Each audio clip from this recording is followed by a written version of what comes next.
तो प्रियदर्शन, आपका स्वागत है जुडिशरी गोल्ड में।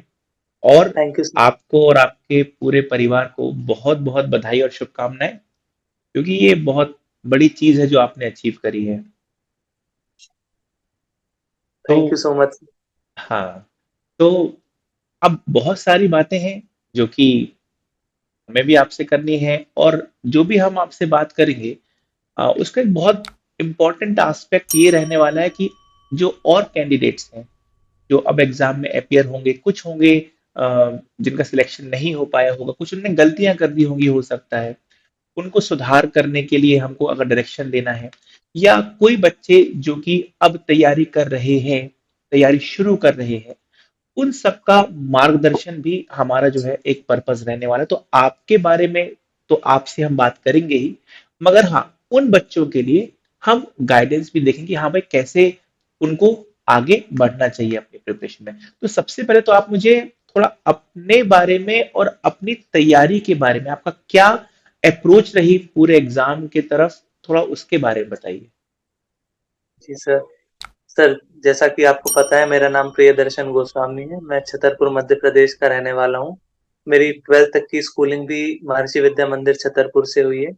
उसके बाद बचपन से मुझे म्यूजिक और लिटरेचर के प्रति काफी रुझान था, पर अपनी एकेडमिक्स कमिटमेंट्स के कारण मैं कभी उन्हें परस्यू नहीं कर पाया। इसलिए मैंने अपनी ग्रेजुएशन शास्त्रीय संगीत में इंदिरा कला संगीत विश्वविद्यालय खैरागढ़ छत्तीसगढ़ से कंप्लीट की। उसके बाद चूंकि घर में मोस्टली मेरे नाना जी एक एडवोकेट हैं और मेरे दोनों मामा जी भी न्यायाधीश के रूप में क्रमानुसार मध्य प्रदेश और छत्तीसगढ़ में चयनित हुए और अभी डिस्ट्रिक्ट जज के रूप में सेवा दे रहे हैं, तो उनसे मुझे एक इस फील्ड में जाने की इंस्पिरेशन मिली और मुझे लगा कि ये एक ऐसी फील्ड है जिसमें जो मुझे एक लाइफ में सेल्फ फुलफिलमेंट देगी और इसके लिए मैं अपनी लाइफ इस वर्क को डेडिकेट कर सकता हूँ। तो इसलिए मैंने इस फील्ड में जाने का निश्चय लिया और मैंने अपनी लॉ डॉक्टर हरि सिंह और यूनिवर्सिटी सागर मध्य प्रदेश से की। और पहला अटेम्प्ट मेरा छत्तीसगढ़ में 2022 में रहा, जिसमें इंटरव्यू के बाद मेरी 27th रैंक ओवरऑल थी। पर मेरी सेवेंथ रैंक थी मेरे वेटिंग लिस्ट में। और मेरी सेकंड अटेम्प्ट में 2023 में ये चौथी रैंक के साथ मेरा फाइनल सिलेक्शन हुआ है। चलिए बढ़िया। तो अगर अपन इस पूरी जर्नी को देखें तो देखिए, रिजल्ट तो ऑब्वियसली बहुत ही अच्छा है, फोर्थ रैंक काफी अच्छी है।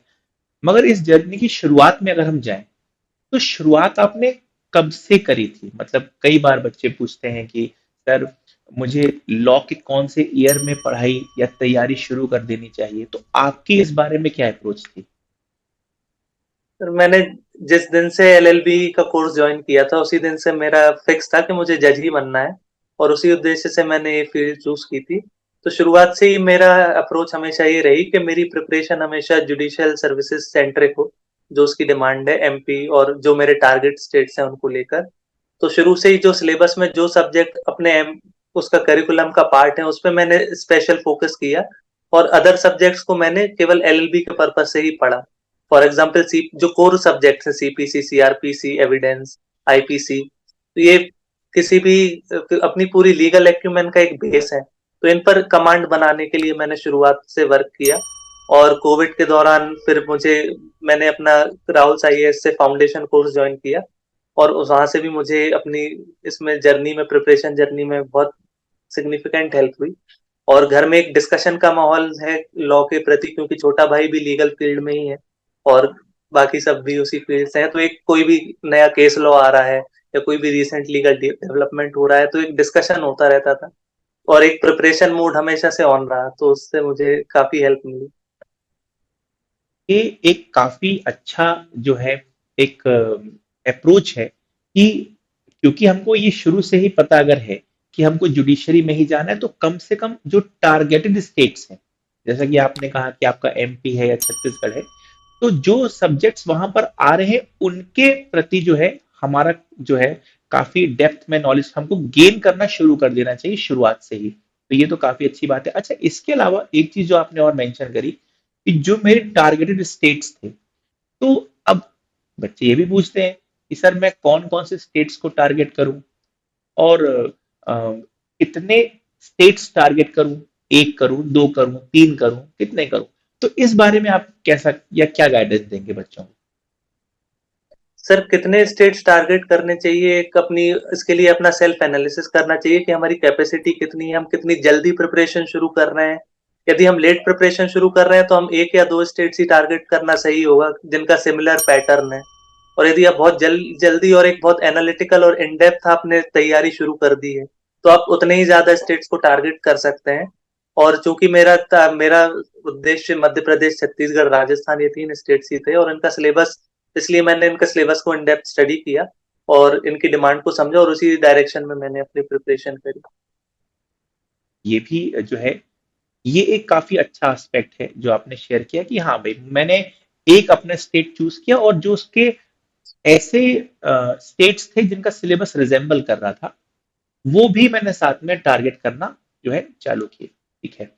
अच्छा, ये भी आपने एक बात काफी अच्छी बताई कि सिलेबस बहुत अच्छे से हमको पता होना चाहिए। कई बार बच्चे जो हैं वो प्रैक्टिस या अपनी पढ़ाई शुरू तो कर देते हैं, वो ये कहते हैं कि हम जुडिशरी की तैयारी कर रहे हैं, मगर वो सब्जेक्ट पता होना कि ये सब्जेक्ट मुझे पढ़ना है, और स्पेसिफिकली सिलेबस पता होना कि किस सब्जेक्ट से कितना, किस हद तक, किस डेप्थ में पूछा जाता है, वो एक बड़ा इंपॉर्टेंट रोल प्ले करता है। क्योंकि हर सब्जेक्ट हर स्टेट में उतनी डेप्थ में आ रहा है, ये जरूरी नहीं है। अगर हम देखते हैं कि दिल्ली है या हरियाणा है, वहां की डेप्थ एक अलग लेवल की होती है, यूपी की डेप्थ अलग लेवल की होती है, एमपीसीजी राजस्थान की डेप्थ अलग लेवल पे होती है। तो ये एक काफी अच्छी चीज है ये आपने कही कि हाँ भाई, सिलेबस हमको थॉरली पता होना चाहिए कि कौन कौन से सब्जेक्ट्स है और कितनी डेप्थ में इन सब्जेक्ट से स्टेट में सवाल पूछे जाते हैं।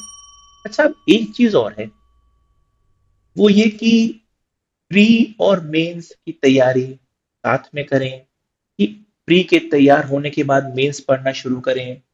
अब अगर जजमेंट राइटिंग है तो जजमेंट राइटिंग को कितना समय दें, अगर मेंस आंसर राइटिंग में कर रहा हूं तो मैं उसको कितना समय दूं। जैसे कुछ स्टेट्स में, जैसे सीजी में तो खैर जजमेंट राइटिंग का ही मेजर पोर्शन रहता है मेंस में, बट जहां मेंस आंसर राइटिंग की बात आती है तो वहां पर मेंस आंसर राइटिंग को कितना समय देना चाहिए, प्री के लिए कैसे पढ़ाई करना चाहिए, तो इन सब बारे में आप क्या बच्चों को बताएंगे?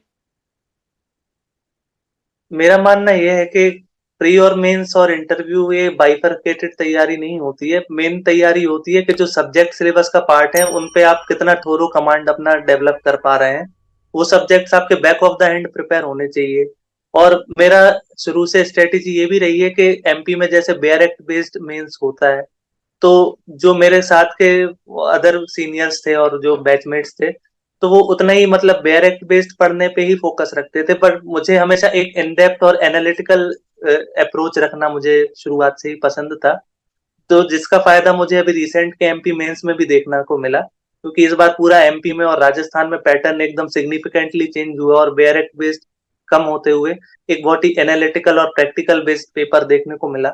तो उस ऐसे पेपर को आप तभी अच्छे से अटेम्प्ट कर पाएंगे जब आपकी एक सब्जेक्ट पे और उसके लीगल एनालिसिस पे एक इन डेप्थ आपकी पकड़ हो। तो वो एक टाइम टेकिंग प्रोसेस है, वो एक दिन में या 6 महीने में नहीं आएगी। उसके लिए आपको कंटिन्यूअसली केस लॉस से जजमेंट्स पढ़ना चाहिए और उन सब चीजों से अपडेटेड रहना पड़ेगा। वो एक कंटिन्यूअस प्रोसेस है, वो एक प्रैक्टिस में आती है। और इसका फिर और सिलेबस में कन्फाइन होके नहीं पढ़ना चाहिए प्री। वो जब आपका एग्जाम का नोटिफिकेशन आ जाए तब आप सिलेक्टिव रह के पढ़ो कि कौन सा पोर्शन ज्यादा इंपॉर्टेंट है कौन सा कम, क्योंकि उसमें हमें टाइम लिमिट के अंदर एक अपनी प्रिपरेशन करनी है डेडलाइन में। बट जब आप एक एलएलबी में हो तो आप इन डेप्थ सिलेक्टिव होके नहीं पढ़ना चाहिए, तब आपको इन डेप्थ सारी चीजें पढ़नी चाहिए, क्योंकि एग्जाम का पैटर्न कभी भी चेंज हो सकता है और कोई सा भी नॉन इम्पोर्टेंट पोर्शन भी इम्पोर्टेंट बन सकता है। तो इसलिए जब आप एलएलबी में हैं तो आप सॉरी। पूरे कवर टू कवर पढ़िए। Right, right. तो ये भी, ये फायदा मिल सकता है अगर कोई व्यक्ति थोड़ा सा जल्दी जो है पढ़ाई शुरू कर दे। तो शुरू में वो जाहिर सी बात है इन डेप्थ पढ़ाई कर सकता है और फिर वो काफी फोकस्ड होकर पढ़ाई कर सकता है। सॉरी। अच्छा, इसके अलावा आपने केस लॉस पर एक फोकस जरूर किया है। केस लॉस को कहाँ से, कैसे, कितना पढ़ना चाहिए और किस लेवल पे आइए आप कैसे अपने आप को अपडेटेड रखते थे? सर जो मेरे टीचर्स थे एलएलबी में और मेरे जो राहुल यादव सर जिनसे मैंने लॉ पढ़ा, तो उनका स्पेशल एम्फेसिस ये रहता था कि आप जजमेंट बेस्ड पढ़ाई करें, ना कि रेफरेंस बुक बेस्ड, क्योंकि जो जज सुप्रीम कोर्ट और ऑनरेबल सुप्रीम कोर्ट और हाई कोर्ट के जजमेंट में कोई भी कंसेप्ट जितना इन डेप्थ समझाया गया होता है वो आपको रेफरेंस बुक से कहीं ज्यादा बेटर मिलता है। सेक्शन 34 आईपीसी की जो समझ मुझे डायरेक्टली बरेंद्र कुमार घोष के केस को पढ़ने से हुई, वो किसी भी रेफरेंस बुक से पढ़ के नहीं हो सकती थी। और उससे एक लीगल एक्यूमेन भी डेवलप होता है कि जजमेंट्स लिखे कैसे जाते हैं, पहले फैक्ट्स, फिर उनके इश्यूज, फिर एक लीगल एनालिसिस, और कैसे ऑनरेबल जजेस एक फाइनल कंक्लूजन पे पहुंचते हैं। तो एक लीगल जुडिशियल माइंड जो डेवलप होना चाहिए वो जजमेंट्स पढ़ के ही आता है। और ये चीज बहुत कम स्टूडेंट्स ध्यान देते हैं, और वो बेयर पे ज्यादा फोकस, मतलब direct or most important, there is no denying fact, but in depth study के लिए आपको you must go to case laws and other material, तो उस पर भी आपको फोकस करना चाहिए। तो कहीं ना कहीं आप ये भी कह रहे हैं कि हमको ज्यादा रटने पर फोकस नहीं करना, हमको समझना ज्यादा है। बिल्कुल, और यदि आप समझ गए तो रटना बहुत आसानी से हो जाएगा, लेकिन यदि आप केवल रट रहे हैं तो रटा हुआ भी बहुत जल्दी आपके दिमाग से उड़ जाएगा। अब मेंस आंसर राइटिंग को या जजमेंट राइटिंग को आप कितना समय दे रहे थे? मैंने जब नोटिफिकेशन आया तो उसके बाद से ही मैंने सिलेबस, उसके बाद मैंने पूरा एग्जाम ओरिएंटेड प्रिपरेशन की। उससे पहले मैं अपना मतलब सब्जेक्ट बेस्ड पढ़ाई करता था, टारगेट वाइज इतने दिन में ये सब्जेक्ट कंप्लीट करना है और उनके नोट्स का रिवीजन करना है। जैसे ही छत्तीसगढ़ की नोटिफिकेशन आई तो फिर मैंने जो मतलब मेमोराइजेशन वाले काम है प्री के लिए, सबसे पहले प्रीलिम से यदि मैं अब स्टेज वाइज बाइफरकेट करके बताऊं तो उसके लिए इंडेक्स मेमोराइज होना, सारे एक्ट्स का, वो मोस्ट इम्पोर्टेंट काम है। सेक्शन नंबर्स आपकी बिल्कुल टिप्स पे होने चाहिए, क्योंकि वो मोस्ट सबसे ज्यादा क्वेश्चन सेक्शन नंबर्स पे ही आते हैं, और उसी से मतलब आपको तुरंत क्लिक होने चाहिए। तो इंडेक्स को मेमोराइजेशन करना मेरी मेरी बहुत प्रायोरिटी रही। और मैं इंडेक्स जो मेरे अंदर के सेक्शंस हैं उसकी लैंग्वेज को अपना कंसाइज करके इंडेक्स में ही मैं नोट कर लेता था शॉर्ट पॉइंट्स में। तो उससे क्या हुआ कि लास्ट मोमेंट पे जब मुझे रिवाइज करना पड़ा तो मुझे पूरे एक्ट को गो थ्रू नहीं करना पड़ा, मैंने केवल इंडेक्स देखा और उसके अंदर के जितने भी एसेंशियल इंग्रेडिएंट्स थे मुझे वो वहीं के वहीं मुझे दिख गए। तो उससे मेरे रिवीजन में लास्ट मोमेंट में बहुत अच्छा फायदा हुआ, और जिससे मेरा फर्स्ट अटेम्प्ट में प्रीलिम्स था उसमें मेरा highest score run 197 out of 100। और दूसरा मतलब प्री में मुझे उसके बाद कभी कोई इशू नहीं आया। उसके बाद सेक्शंस को मेमोराइज करने के बाद फिर आप केस लॉज पे जाइए, जो लीडिंग केस लॉज है उसके लिए जो मटेरियल है, परीक्षा मंथन एक अच्छी गाइड है, और जो कोच आपकी कोचिंग रिसोर्स मटेरियल प्रोवाइड करती है, आप फिर उस सेकंड प्रायोरिटी आप उसको बनाइए। जब मेरा प्री क्लियर हो गया उसके बाद फिर मैंने जजमेंट राइटिंग पे फोकस किया। उसके लिए मैंने रॉबिनजीत सिंह की जो रेफरेंस बुक आती है उसको उस पे मेन एम्फेसिस किया। उससे मैंने एक जजमेंट राइटिंग के फॉर्मेट को समझने के लिए मैंने पहले उसको किया। पर जब मैं एक बार वो फॉर्मेट मुझे ग्रेस्प हो गया उसके बाद मैंने और मेरे छोटे भाई ने मिलकर एक अपना खुद का एक unique style of writing judgement develop करने की कोशिश की। क्योंकि जजमेंट राइटिंग एक ऐसी चीज है जिसमें 60 to 70% चीजें क्वेश्चन से ही कॉपी पेस्ट होती हैं, facts, format and other things. तो उसमें जो आपका एप्रिसिएशन वाला पार्ट है that is the soul of the judgement. तो उसको आपको ऐसा प्रयास करना है कि बाकी स्टूडेंट से आप कितना ज्यादा उसको डिफरेंशिएट कर पाते हैं, यूनिक कर पाते हैं। तो उसके लिए मैंने जो सुप्रीम कोर्ट के केसेस हैं, जैसे बहुत ही ऑनरेबल जस्टिस जलील भंडारी, उनके जजमेंट्स अपने आप में एक पीस ऑफ लिटरेचर है। तो उनसे जो अच्छी लाइंस हैं मैंने वो उठा के नोट की कि the fundamental principle of law of evidence is judicial satisfaction of the court, and इस तरीके की लाइनें मैंने कई उसको इनकलकेट की अपने जजमेंट्स में, और एक अपना खुद का एक स्टाइल क्रिएट करने की कोशिश की अप्रिसिएशन के लिए। और उस फिर मैंने जजमेंट राइटिंग इस तरीके से प्रिपेयर की। और ट्रांसलेशन के लिए तो सीधा ये है कि आपकी एक रजिस्टर आपको मेंटेन करना चाहिए स्टार्टिंग से ही डिग्लॉट एडिशन में, और जिसमें आप हिंदी और इंग्लिश के वर्ड्स का पूरा कलेक्शन हो। और तो क्योंकि translation is most important, because last time मुझे ट्रांसलेशन में कम मार्क्स के कारण ही मेरा वेटिंग लिस्ट में नाम चला गया था। और लोग जजमेंट राइटिंग पे ज्यादा फोकस कर लेते हैं छत्तीसगढ़ में, ट्रांसलेशन को थोड़ा लाइटली ले लेते हैं। तो और एमपी में भी इस बार ट्रांसलेशन का लेवल काफी एचजेएस लेवल का टफ ट्रांसलेशन आया था।